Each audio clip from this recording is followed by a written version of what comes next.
दृश्यम 3 को लेके एक अपडेट आई है भाई।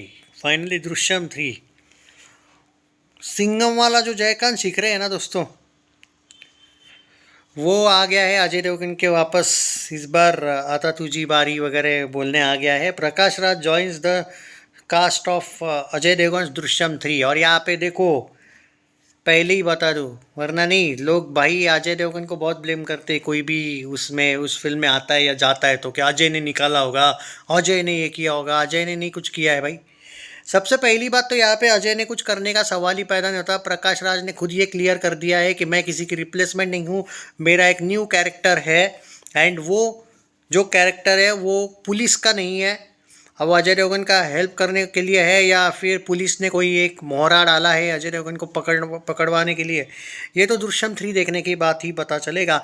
फैंस का फेवरेट डुओ जो है अजय देवगन और प्रकाश राज, आली रे आली आता तुझी बारी आली, सिंघम वाला angle, they are back together. The fan favorite duo of Ajay Devgan and Prakash Raj, who created box office with their confrontation in Singham, will come together once again in Drishyam 3. Bollywood Hungama ने कहा है कि Prakash Raj is extremely selective and sign films only the script and character genuinely excite him. Drishyam 3 offered both. He has instantly on board and has already begun shooting for the film. There was been speculations that Prakash Raj will be seen as a police officer. Okay. However, the source clarified no, he is not police. He is not playing a cop. It's a fresh, intriguing character, very different from what audience might expect, and it is significantly adds to the narrative. मतलब देखो, ना ही वो कोई police है। अब देखना ये है कि क्या है। बाय द वे, दृश्यम 3 को लेके आपको बता दूं कि उसका कोई रिलीज डेट वगैरह का अपडेट कोई चेंज नहीं हुआ है। दृश्यम 3 अभी भी ऑन टाइम है और 2 अक्टूबर का जो उसका रिलीज डेट है वो चेंज नहीं होने वाला। एंड बाय द वे आपको बता दूं, अभी भी यहाँ पे कुछ चीज़ें दृश्यम 3 को लेके मैं आपको क्लियर कर दूं कि बहुत से लोग ये बोल रहे हैं कि क्या मोहनलाल की फिल्म जो है, आई थिंक 2 अप्रैल को जो आ रही है, क्या उसी का एंड, मतलब दृश्यम 3 का एंड है क्या। दोस्तों देखो यार, इतने कैरेक्टर्स जो ऐड किए गए हैं ना अभी बीच में, लग नहीं रहा है। क्योंकि मोहनलाल की जो फिल्म है ना, उसका थोड़ा बहुत जो शूटिंग वाला पार्ट है वो मैंने थोड़ा सा फॉलो किया है। उसमें कोई एडिशनल कैरेक्टर ही नहीं है लाया है। मतलब जैसे जयदीप अहलावत भी आया है फिल्म में, हाँ, अक्षय खन्ना पहले थे उसमें, पर अक्षय खन्ना का रोल नहीं रिप्लेस किया है। जयदीप अहलावत का भी एक नया रोल लाया है एज अ कॉप शायद, पर ये तो कॉप भी नहीं है। प्रकाश राज का जो कैरेक्टर है वो, ये कुछ डिफरेंट लग रही है भाई फिल्म। देखो, मुझे नहीं लगता है कि ये सेम स्टोरी है। मतलब पता नहीं, मतलब ये क्या करेंगे, एंडिंग वगैरह कैसी रखेंगे, वो तो 2 अप्रैल के एंडिंग पे पता चलेगा कि इनकी क्या है एंडिंग। 2 या 4 अप्रैल को आ रही ना मोहनलाल वाली, और ये आ रही है 2 अक्टूबर को। नहीं, मुझे नहीं लगता है दोस्तों कि ये इतनी बड़ी रिस्क लेंगे कि सेम स्टोरी रखेंगे। सवाल ही पैदा नहीं होता है, क्योंकि मई, जून, जुलाई, अगस्त, सितंबर, अक्टूबर, वो 6 महीने बाद आ रही है भाई इस पार्ट के, इस फिल्म के। इतना बड़ा रिस्क लेंगे क्या मेकर्स? आजकल भाई एक झटके में स्टोरी पता चल जाती है, ये क्यों करेंगे ऐसा। क्लियरली लग रहा है भाई, अब तो स्टार कास्ट जो चेंज हो रही है ना बार बार, मतलब ऐसा भी नहीं कि बार बार कोई बंदा, एक ही कैरेक्टर चेंज हो रहा है। ये लोग नए नए कैरेक्टर्स को जो ऐड कर रहे हैं, मुझे लग नहीं रहा है ये ऑफिशियल रीमेक है। हाँ, मतलब कुछ चीज़ें चेंज, कुछ चीज़ें ऑब्वियसली सेम होगी, क्योंकि अब वो ऑब्वियसली वो रीमेक ही था पहला और दूसरा। पर यहाँ पे एंडिंग चेंज नहीं होगी भाई इन दोनों की। मतलब एंडिंग शायद, मतलब एंडिंग चेंज होगी, सॉरी, इन दोनों की एंडिंग शायद मेरे अकॉर्डिंग डिफरेंट ही होगी, वरना भाई। और कुछ सब प्लॉट्स भी ये एक्स्ट्रा डालेंगे ऐसा मुझे लग रहा है। हालांकि ये दोनों ने क्लियर कर दिया है कि दृश्यम 3 एंड है दोनों फिल्म का, चाहे वो मोहनलाल हो चाहे वो अजय देवगन वाला हो। अब पता नहीं किसी में सैड एंडिंग है और किसी में हैप्पी एंडिंग होगी, तो वो भी नहीं पता। तो अभी होप करते हैं यार मज़ा आ जाए। सरप्राइज़ होना चाहता हूँ मैं भी यार कि मैं दिल से चाहूँगा। हालांकि आई होप कि ये न्यूज़ सही हो कि नहीं, मतलब प्रकाश राज कंफर्म है वो नहीं बोल रहा हूँ मैं।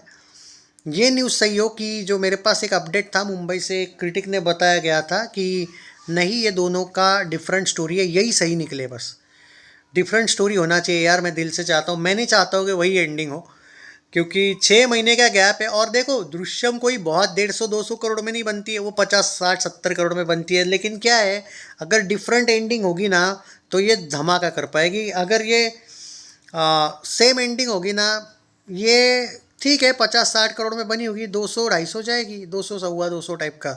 इनफैक्ट 200 भी जाएगी या नहीं डाउट है मुझे, अगर सेम एंडिंग होगी। हिट हो जाएगी भाई, सुपर हिट भी हो जाएगी। लेकिन अगर आप ब्लॉकबस्टर वाला एक्सपेक्ट कर रहे हो ना, बड़ा वाला, तो एंडिंग चेंज होनी ही चाहिए भाई।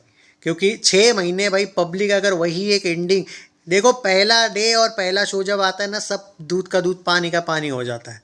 अगर आप सेम एंडिंग रखते हो ना, बाय द वे, मैं ये बोल ही नहीं रहा कि दृश्यम अपना बजट नहीं क्रॉस करेगा, अबे सेम एंडिंग के साथ भी, पर फिल्म उतना नहीं कमा पाएगी अगर आप कुछ रिकॉर्ड्स चाहते हो दृश्यम से। तो अगर एंडिंग चेंज होगी, थोड़ी बहुत डिफरेंट स्टोरी होगी, तो भाई धमाका पक्का है। तो अभी तो प्रकाश राज के तरफ से जो मतलब ये अपडेट आया कि प्रकाश राज ने भी शायद कोई ट्वीट वगैरह किया है कि यस, ऑफिशियली उन्होंने गोलमाल नहीं यार, क्या है वो, दृश्यम 3 का शूटिंग शुरू कर दिया है। Bye the way, Golmaal again 4th part में था ना प्रकाश राज का कैरेक्टर, वो परिणीति भूत होती है उसमें, वही ना। हाँ, तो उसमें भी था ये। तो अजय और प्रकाश राज जब जब आया है, ब्लॉकबस्टर्स दिए उन्होंने, सिंघम 1 हो, ये गोलमाल अगेन हो, और दृश्यम 3 तो नाम में ही ब्लॉकबस्टर है भाई। मतलब वो तो चली जाएगी, उसका क्या है। पर सच बोल रहा हूँ भाई, अगर सच में डिफरेंट एंडिंग, क्योंकि मुझे अब लग रहा है कि टॉपिक अलग है। हालांकि पहले मुझे डाउट था, पर यार इतने चेंजेस करने की ज़रूरत ही नहीं पड़ती इनको। फिर कैरेक्टर्स जो नए ऐड किए हैं ना, इससे क्लियर अब लग रहा है कि ये लोग मेहनत किए हैं भाई। और दृश्यम 3 प्रैक्टिकली अलग बनाई गई है, अच्छा लग रहा है देख के। Hope for the best, all the best to Ajay Devgn fans, and all the best to everyone जो भी ये फिल्म के फ़ैन है। और देखो भाई, it's not only Ajay Devgn film, I mean Ajay Devgn के फैंस की फिल्म नहीं है ये। न्यूट्रल ऑडियंस ने भी, मैंने देखा भाई, दृश्यम को बहुत ज़बरदस्त सपोर्ट किया है। मतलब एक इंटेंस सपोर्ट मुझे दृश्यम के प्रति देखने को मिला है। मैं आपको ये भी बोल दूँ रहे, वो रोहित शेट्टी ने बहुत गड़बड़ की सिंघम अगेन में, वरना न्यूट्रल ऑडियंस ने इतना ज़बरदस्त सपोर्ट करने का सोचा था सिंघम अगेन की, जो हाइप थी ना ग्राउंड लेवल पे, वो तो रिव्यूज़ के बाद सब खत्म हो गई। लेकिन सच्चे दिल से बोल रहा हूँ, अजय देवगन का यार हाईएस्ट ग्रॉसर हो सकता था वो। ये पागल आदमी ने पूरा कबाड़ा कर दिया। आई होप कि अजय देवगन के पास जो ये 2 बड़ी फिल्में दिख रही है ना मुझे, जो एक्सपेक्टेशन मुझे है, वो एक है दृश्यम 3 और भाई रेंजर। रेंजर अलग लेवल पे यार, उसका अगर कंटेंट क्लिक हो गया ना, वो कुछ भी कर सकती है। So hope for the best, all the best to Ajay Devgn, Prakash Raj and everyone, and मज़ा आ जाएगा भाई। So this is the final chapter by the way, Drishyam 3। So क्या लगता है आपको, क्या होगा इस फिल्म में? क्या लगता है आपको, एंडिंग चेंज होगी? मुझे पर्टिकुलरली जहाँ से अपडेट्स मिलती है, वो कभी गलत तो नहीं बोलता है। अगर यहाँ पे बोला गया है उसकी तरफ से कि भाई पूरा का पूरा डिफरेंट एंडिंग का प्लानिंग है, तो यार मैं उस अपडेट पे ट्रस्ट करता हूँ। होप फॉर द बेस्ट, क्योंकि उस बंदे ने मुझे 2 दिन पहले बता दिया था स्त्री 3 में अक्षय कुमार है, जहाँ पे किसी का उस टाइम पे आता पता भी नहीं था। उन्होंने इतना सीक्रेट रखा था अक्षय का कैरेक्टर, पर स्त्री 2 में, सॉरी। तो उसने बता दिया था भाई मुझे पहले, मुझे तक बिलीव नहीं था। वो बोला भाई जाके देखना बस, बाकी कुछ नहीं, CBFC वाला है वो। सो देखते हैं, चलो यार, अपडेट्स तो उससे अच्छी मिलती है, वो सीधा सा बोल देता मुझे। क्योंकि उसने ये भी कहा है कि दृश्यम 3 को लेके एक मीटिंग हुई थी मुंबई में पहले, 1 महीने पहले, आई थिंक दिसंबर के 3rd वीक में या लास्ट वीक में हुई थी, जहाँ पे ये बोला गया था कि दृश्यम 3 हम अलग बनाएंगे पूरे नए कैरेक्टर्स के साथ थोड़ा सा, और एंडिंग वगैरह पे भी कुछ चेंजेस किए हैं इन्होंने। होप करता हूँ कि यार चेंजेस हो पूरे, मज़ा आ जाएगा। क्या लगता है आपको दोस्तों, दृश्यम 3 से कितना एक्सपेक्टेशन है, कमेंट में बताइए।